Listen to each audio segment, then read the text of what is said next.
Hey friends, before we jump into the story, make sure to hit that subscribe button and support the channel. It really means a lot. Thank you. My husband kicked me out after swallowing his mother's vicious lies, claiming the baby I was carrying wasn't his, that she'd caught me with another man. I screamed that it was a fabrication, but his sister charged at me, her boots slamming into my legs and belly. As if that wasn't enough, she snatched a metal rod from a pile of tools and started swinging, each blow a burst of agony. I looked to my husband, pleading for him to stop her, but he stood behind his mother, who smirked and barked. "She's not done yet, keep hitting her." A neighbor's shout broke through my cries, and they called 911. When the police arrived, they tried reaching my parents, only to hear, "We don't have a daughter." That betrayal ignited a fire in me. My name is Emily, and this is the story of how I went from a pregnant wife to a woman who lost everything, and then meticulously dismantled the lives of those who betrayed me. It was a crisp Wednesday in May, in a quiet suburb of Seattle, when my world shattered. I was 6 months pregnant with our first child, a girl we'd named Ava. My husband, Ryan, and I had been married for 5 years, building a life filled with love, or so I believed. His mother, Patricia, had always been a thorn in our marriage, her disapproval of me simmering beneath her fake smiles. Still, I thought we were solid. That day, I'd come from a prenatal appointment, clutching ultrasound images that showed Ava's tiny profile, her heartbeat strong. I couldn't wait to share them with Ryan, imagining us planning her nursery together. When I stepped into our craftsman-style home, the air was heavy, like a storm about to break. Ryan sat on our leather sectional, his face stone-cold, flanked by Patricia and her sister, Denise. Their eyes pinned me sharp with accusation. "Ryan, what's wrong?" I asked, setting down my tote and the ultrasound photos on the coffee table. Patricia rose, her voice dripping venom. "Don't act all innocent, Emily. I saw you last Thursday at that bistro downtown, draped over some guy, laughing like you didn't have a care in the world." My stomach dropped. "What? I haven't been with anyone. That's a lie." Patricia turned to Ryan, her tone triumphant. "That baby isn't yours, Ryan. I saw her with another man, acting like they've been together for months. She's been deceiving you." I felt faint, my hands trembling. "Ryan, you can't believe this. I've never betrayed you, you know me." But Ryan's eyes were dark, filled with a mix of pain and disgust. "My mom wouldn't make this up, Emily. Why should I trust you over her?" Before I could argue, Denise stormed toward me, her boots slamming into my shins and stomach. I doubled over, shielding Ava, screaming, "Stop, please, the baby." But Denise didn't care. She grabbed a metal rod Ryan had left by the door from a shelving project and swung it at my back. Pain seared through me, and I collapsed, curling into a ball. I looked up at Ryan, tears blurring my vision, begging him to intervene. Instead, he stood behind Patricia, who smirked and said, "She's not done yet, keep hitting her." Another blow landed on my shoulder, and I thought I'd lose Ava, my world narrowing to the fear of losing her. A shout from outside pierced the chaos. "What's going on in there? I'm calling the police." It was our neighbor, Mr. Larson, a retired firefighter who must have heard my screams through the open window. Sirens wailed soon after, and police and paramedics burst into our living room. They found me crumpled on the hardwood floor, blood pooling from cuts and bruises, Denise still clutching the rod. Ryan and Patricia were scrambling, trying to mop up the blood with dish towels, as if they could erase the crime. The paramedics rushed me to Harborview Medical Center, where doctors fought to stabilize me and Ava. Miraculously, her heartbeat held steady, though I had 3 cracked ribs, a mild concussion, and bruises that turned my skin purple. I spent 6 days in the hospital, my body healing but my heart breaking. The police tried contacting my parents. Using old emergency contacts I hadn't updated since our falling out years ago when I'd married Ryan against their wishes. When they reached my mother, her response was a knife to my soul. "We don't have a daughter." The officer's pitying glance as he relayed the message burned into me. My parents, pillars of their Tacoma church community, had abandoned me when I needed them most. Alone in that hospital room, betrayed by my husband, his family, and my own parents, something inside me hardened. I wasn't defeated, I was transformed, fueled by a cold, unyielding resolve. I decided then that everyone who'd hurt me would face the consequences of their actions. I began by documenting everything, every injury photographed, every medical report filed, every police statement recorded. Denise was arrested for aggravated assault with a deadly weapon, and Patricia faced charges as an accomplice. Ryan avoided criminal charges, but I vowed his reckoning would come. While still in the hospital, I called my lawyer, Lauren Mitchell, a tenacious attorney I'd met through a women's networking group. Lauren's jaw clenched as I recounted the attack. "Emily, they're going to pay for this," she said, her voice steady but fierce. "We'll use every legal tool we have."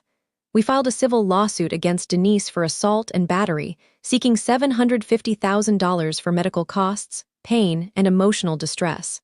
The evidence was overwhelming. Police reports, hospital records, Mr. Larson's sworn statement, and Denise caught red-handed with the rod.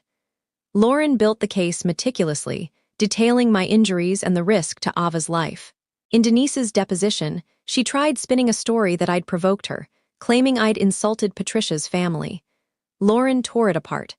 "So, a 6-month pregnant woman was such a danger that you felt justified beating her with a metal rod?" Denise's budget lawyer stammered, and her story crumbled under cross-examination. In court, Lauren projected photos of my injuries on a screen, making the jury, mostly parents and grandparents, gasp. My testimony was measured but raw, recounting Ryan's betrayal as he urged Denise on. Jurors wiped tears. Denise's defense was a disaster. She seemed unrepentant, saying, "I was protecting my sister's honor." The jury deliberated for 2 hours, awarding me the full $750,000. Denise, a receptionist at a dental office, couldn't cover it.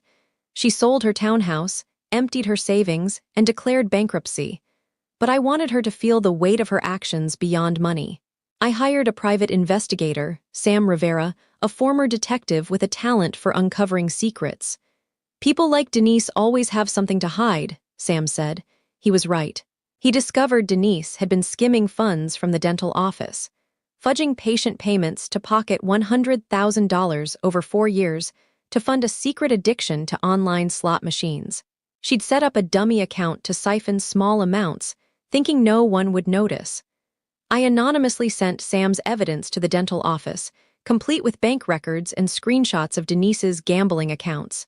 They fired her on the spot and pressed charges. Denise was arrested during a staff meeting, led out in handcuffs as her coworkers watched. The Seattle Times ran a story. "Dental receptionist charged with embezzlement, tied to attack on pregnant woman." Her reputation was destroyed. Denise's 2 adult children, Claire and Ethan, lived in Oregon and had already limited contact due to her erratic behavior. I sent them court documents, medical reports, and photos of my injuries. Claire, a nurse, wrote back, "I'm horrified, I've cut her off for good." Ethan, a mechanic, said he couldn't forgive her for endangering Ava. When Denise was sentenced to 3 years for embezzlement, neither attended her hearing. She sat alone, realizing her actions had cost her family. In prison, Denise struggled. Sam's contacts reported she clashed with inmates and hated the rigid environment. Released after 2 years for good behavior, she returned to a world where her home was gone, her kids estranged, and her friends vanished. She ended up in a halfway house, working nights cleaning offices, her once comfortable life reduced to scraping by. Knowing she'd lost everything for her moment of violence brought me a quiet satisfaction. Patricia was next. Her accomplice charge got her probation and community service, but I sued her for defamation, intentional infliction of emotional distress, and conspiracy. Lauren subpoenaed Patricia's phone records, emails, and social media, uncovering a months-long plot. Patricia had paid her nephew, Tim, $2,000 to pose for staged photos, edited to make it look like I was cheating. Tim, guilt-ridden, confessed, providing texts where Patricia detailed her plan to get rid of Emily. The jury was appalled, awarding me $900,000. Patricia sold her waterfront condo and moved in with relatives in Idaho, her savings gone. But I wasn't done. Patricia was a loan officer at a regional bank, a job she cherished for its status. I sent her employer the court records, highlighting her role in orchestrating the attack. The bank, wary of bad PR, terminated her for conduct unbecoming. At 63, Patricia was jobless, unemployable, and shunned by her social circle. Her book club, her charity board, her church group, all turned their backs. She lived in obscurity, dependent on family, her pride in tatters. Ryan's betrayal cut deepest. I'd loved him fiercely, shared dreams of raising Ava together, believed he'd always protect me. His punishment had to match that pain. Our divorce was a public bloodbath. Lauren proved Ryan's extreme cruelty with court documents and a DNA test I demanded, confirming Ava was his with 99.99% certainty. Ryan's lawyer, a slick attorney named Greg Voss, tried arguing Ryan was misled by Patricia, but Lauren played recordings from our marriage counseling sessions, where Ryan admitted Patricia's toxic influence but refused to act. The judge awarded me our house, Ryan's truck, 75% of our assets, alimony, and child support for Ava, born healthy 5 months after the attack. Ryan was a project manager at Cascade Engineering, a firm that prided itself on community values. I contacted a journalist, Megan Holt, who specialized in exposing hypocrisy. Over tea, I shared police reports, court filings, and photos of my injuries. Megan's article, "Seattle Engineer Watched as Pregnant Wife Was Beaten," went viral, shared across social media. Cascade suspended Ryan, then fired him after Sam uncovered he'd used company equipment to run a side business selling custom blueprints online, violating policy. His engineering network shunned him. He landed a job as a night shift warehouse worker, earning a third of his old salary. Socially, Ryan was finished. I posted my story online with redacted court documents and photos of my injuries. His best friend Kyle messaged me, "I'm sickened. Ryan's not the man I thought."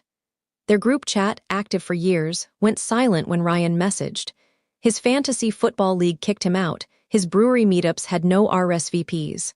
His church, where he'd coached kids' soccer, asked him to leave after parents complained. In public, people recognized him from the news. Baristas gave him curt nods. Parents pulled kids away at parks. Ryan's identity as the stand-up guy was obliterated. Friends said he grew withdrawn, bitter, blaming me, Patricia, everyone but himself. He never grasped that his choices, believing lies, abandoning me, urging violence, caused his downfall. My parents, Richard and Susan Hayes, were last. They'd disowned me for marrying Ryan, obsessed with their image as church leaders in Tacoma. Using anonymous accounts, I posted their story. Church elders abandon pregnant daughter after brutal attack, with texts showing their rejection. Their church community was outraged. Susan was ousted from her women's ministry, and Richard's tax prep business lost clients as referrals dried up. Their marriage strained under the pressure, and Richard's plea for reconciliation came too late. I'd moved forward. Raising Ava alone was grueling but grounding. Her giggles, her tiny hand in mine, gave me purpose. I started a blog, From Ashes to Strength, sharing my journey and advice for survivors. It gained traction, leading to speaking engagements at domestic violence shelters and women's conferences. My pain fueled advocacy, inspiring others. 2 years after that horrific day, I stood in Ava's nursery, watching her sleep, her chestnut curls framing her face. Denise was a broke ex-con, Patricia a disgraced outcast, Ryan a social pariah scraping by, and my parents' perfect life was in ruins. Some might say I went too far, but I call it justice. I didn't fabricate or break laws. I used truth and the system to hold them accountable. They attacked a pregnant woman coming home with joyful news. I ensured they'd live with the consequences forever. The most poignant moment came a year later, at a women's empowerment event where I spoke. A young woman approached me, tears in her eyes, saying my story gave her courage to leave an abusive relationship. That's when I knew. My fight wasn't just for me and Ava, but for every woman betrayed, beaten, or abandoned. I turned my scars into a beacon, and no one could take that from me.